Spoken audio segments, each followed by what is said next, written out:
Básicamente, bueno, habían tres preguntas orientadoras y voy a irlas de alguna manera ordenando las ideas y lo que fue discutido en las presentaciones y en las intervenciones del público alrededor de estas tres preguntas, ¿no? Entonces, la primera pregunta orientadora era cómo articular las investigaciones en ecosistemas de montaña con las demandas específicas de las agendas de desarrollo nacional y regional, ¿no? Entonces, para eso, en ambas presentaciones que tuvimos en la mesa de trabajo, ambas tuvieron como un eje articulador el tema de la sistematización, ¿no? En el caso de la primera presentación habló de la sistematización de la literatura existente, hablando de artículos científicos, de tesis, básicamente, y en la segunda exposición se habló también, por supuesto, de literatura, pero adicionalmente se habló también de la sistematización de experiencias y resultados de proyectos de cooperación que han tenido lugar en un determinado territorio, ¿no? Y esto es súper importante porque se habló también después en las intervenciones del público que, digamos, no podemos estar, digamos, repitiendo necesariamente en un marco en donde los recursos para la investigación son escasos. Entonces, estar de alguna manera duplicando investigaciones es una cosa, digamos, no necesariamente útil y estratégica, ¿no? En ese sentido, el tener la información sistematizada de la literatura, de los proyectos y de las experiencias de cooperación y proyectos de inversión es sumamente importante como paso previo a poder, digamos, alimentar una agenda de investigación y líneas estratégicas de investigación también, ¿no? En ese sentido, otra cosa muy importante, para que esto ocurra también tiene que haber una institucionalidad alrededor de la investigación, ¿no? En algún momento se habló del trabajo que ha venido haciendo el Consejo Nacional de Ciencia y Tecnología desde hace 50 años aproximadamente, pero definitivamente, digamos, hay mucho por hacer aún en términos de articulación y de institucionalidad alrededor de la investigación, ¿no?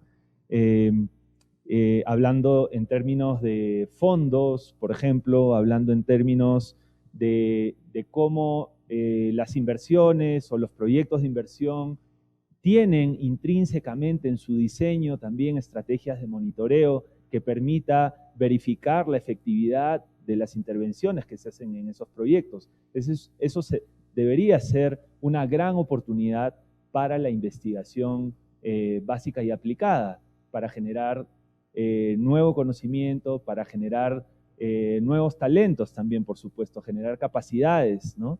Entonces, definitivamente, el aprovechar la ventana de los proyectos de inversión y los proyectos de cooperación para implementar estrategias de monitoreo y de investigación es sumamente importante también para poder tener un cuerpo de conocimiento y un volumen de información mucho más sustancioso, ¿no? Que permita orientar acciones y decisiones a nivel técnico y político, ¿no?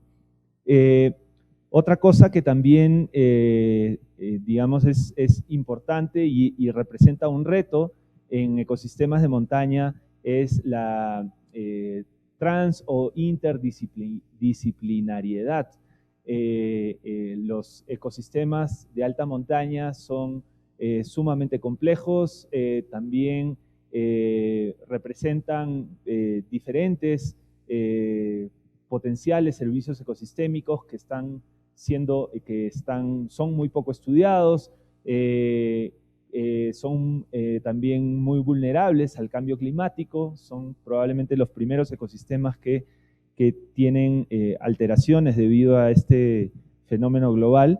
Entonces, también cómo abordar estos cambios que son dinámicos, que nos exigen nuevos métodos, nuevos enfoques, y cómo la colaboración también entre diversas disciplinas para poder tratar de responder preguntas de una manera un poco más integral, ¿no?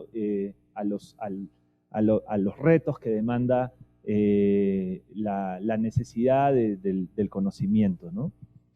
Y otra cosa muy importante en el tema de la articulación de las investigaciones y las agendas de investigación es también justamente el tema de las plataformas de información, ¿no? Existen ya acá, eso está mejorando definitivamente, ¿no? Como lo hemos visto ahorita. Ya las universidades también tienen sus repositorios digitales, ¿no? Y definitivamente, digamos, la información es cada vez más accesible, ¿no?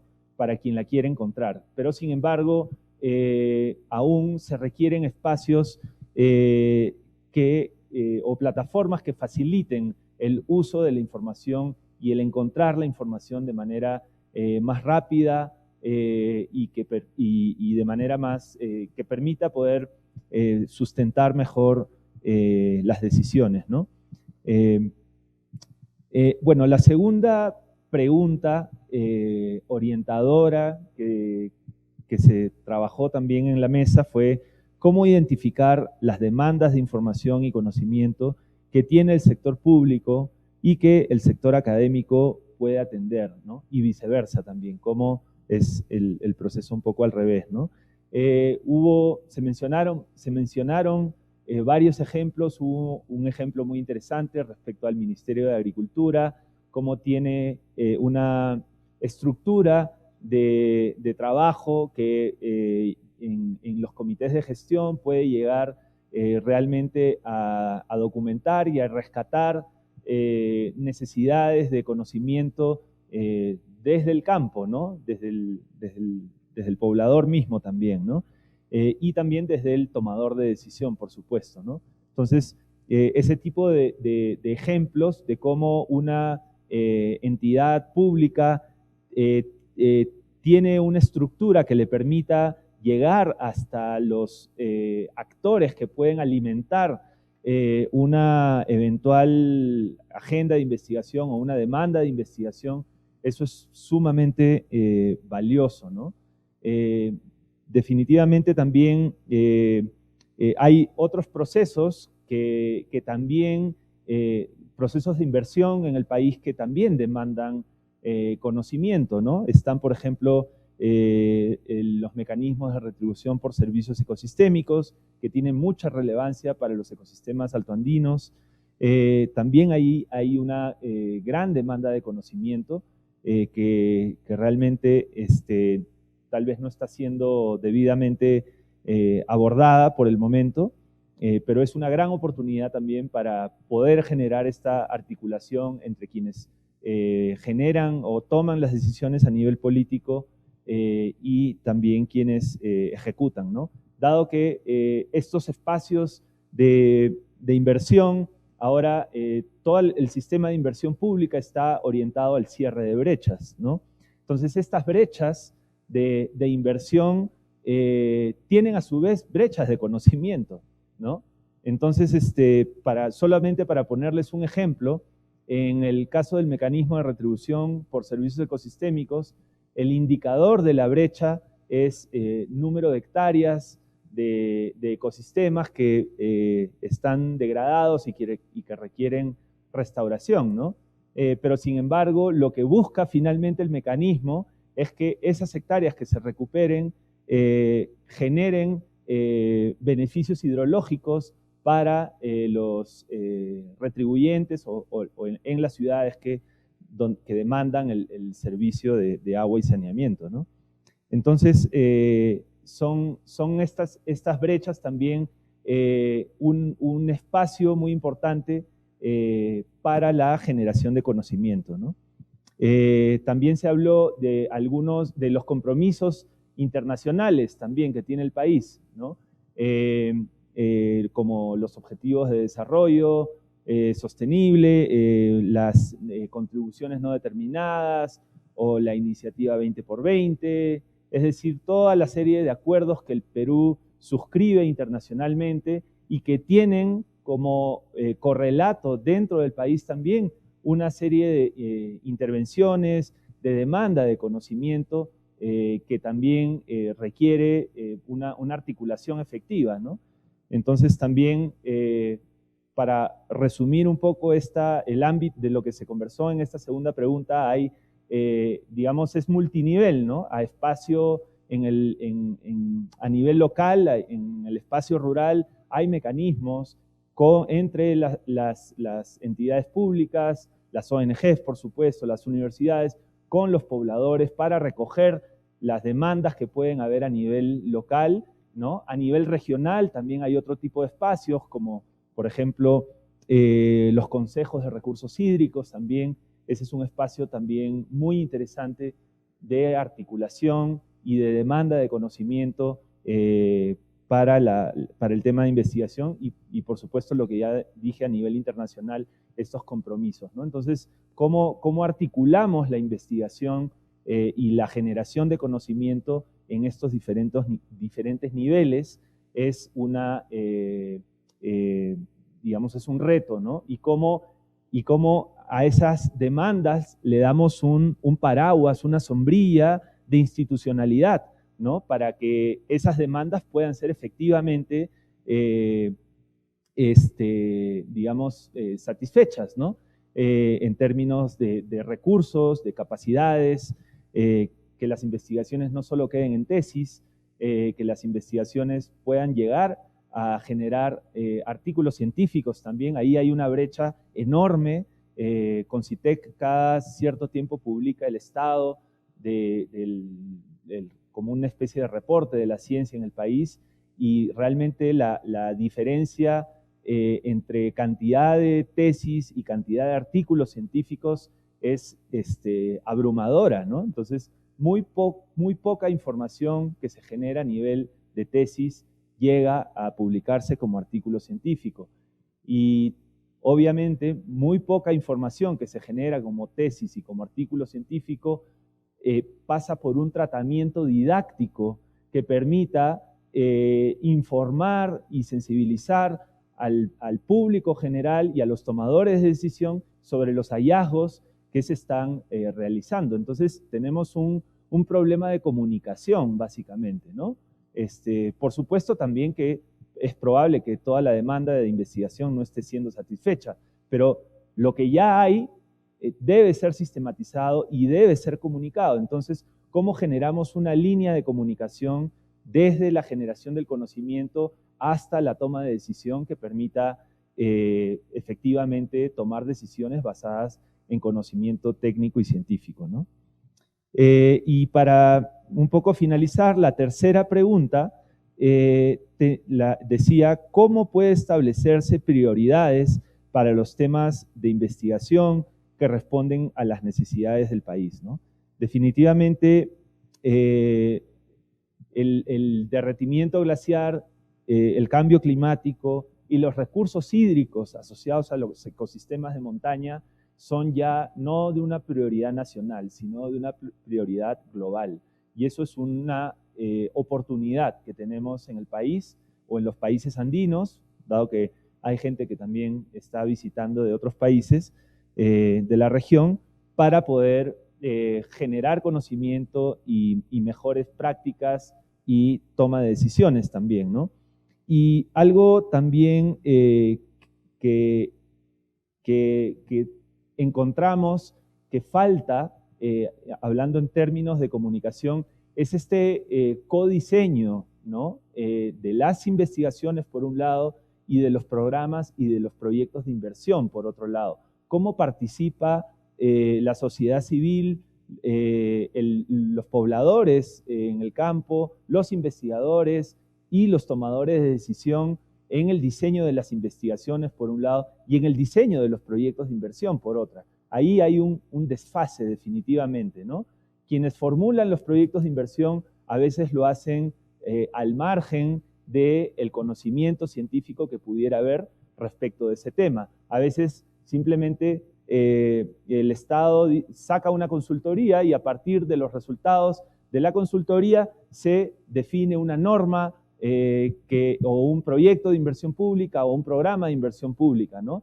Y, digamos, no contempla todo el cúmulo de información y de conocimiento técnico y científico que pudiera haber al respecto, ¿no? Entonces, las consultorías que también genera el Estado, cómo pueden entrar también a la sistematización de información, no solo, y a estos metaanálisis que nos habló uno de los ponentes, para poder tener ese cúmulo de conocimiento ahí a la vista y poder, digamos, tomar decisiones con una mayor confianza, ¿no?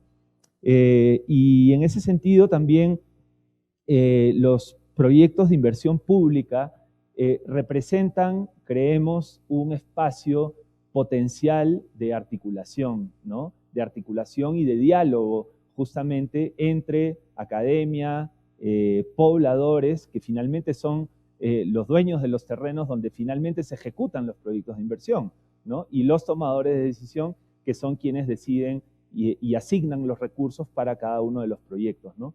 Entonces, ¿cómo generamos un formato de encuentro en donde todos estos actores puedan dialogar y estar articulados y ponerse de acuerdo, ¿no?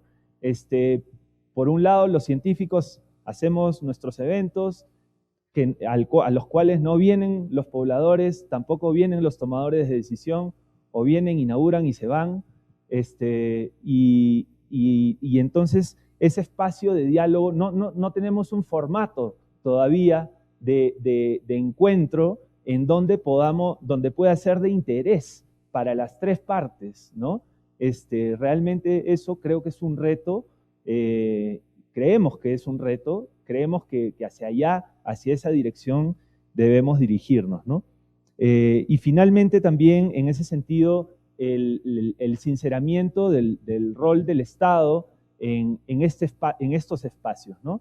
Definir realmente si es facilitador, si va a jugar un papel regulador, si va a jugar un papel de fomento o si va a jugar un papel de ejecutor, ¿no? A veces pareciera que cumple un poco todas las funciones, ¿no? Y deja poco margen a la participación de otros actores, ¿no? Entonces, ¿cómo abrimos la cancha y cómo generamos ese espacio de diálogo que sea enriquecedor para todas las partes? Creo que eso es lo más valioso, creo que rescatamos de la sesión, ¿no? Entonces, creo que esas han sido las principales conclusiones de la mesa, y disculpen que no hubo el tiempo suficiente de ponerlas en un PowerPoint porque fue justo antes del almuerzo, entonces ya fue un poco difícil. Pero bueno, espero que haya servido esto. La pondremos por escrito sin duda y en las memorias del evento serán alcanzadas definitivamente a todos los participantes. Gracias.